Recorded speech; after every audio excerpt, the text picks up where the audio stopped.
నిషేధిత అల్ ఖైదా అనుబంధ సంస్థకు చెందిన మహిళను గుజరాత్ యాంటీ టెర్రరిజం స్క్వాడ్ అదుపులోకి తీసుకుంది. Al Qaeda in the Indian subcontinent AQIS తరపున పనిచేస్తున్న 30 ఏళ్ల షామా పర్వీన్ను బెంగళూరులో అరెస్టు చేశారు. జార్ఖండ్కు చెందిన ఆమె గత 3 ఏళ్లుగా బెంగళూరులో ఉంటున్నట్లు తెలిపారు.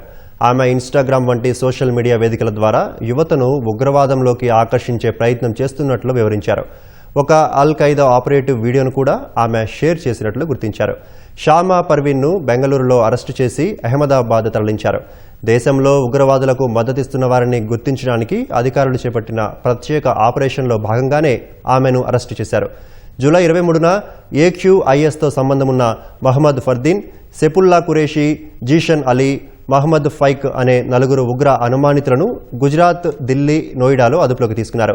దేశంలోని అన్ని రాష్ట్రాల్లో ఈ గ్రూప్ సభ్యులు ఉన్నారని తెలిపారు. వారందరికీ షామా పర్వీన్ నాయకత్వం వహిస్తున్నట్లు వెల్లడించారు.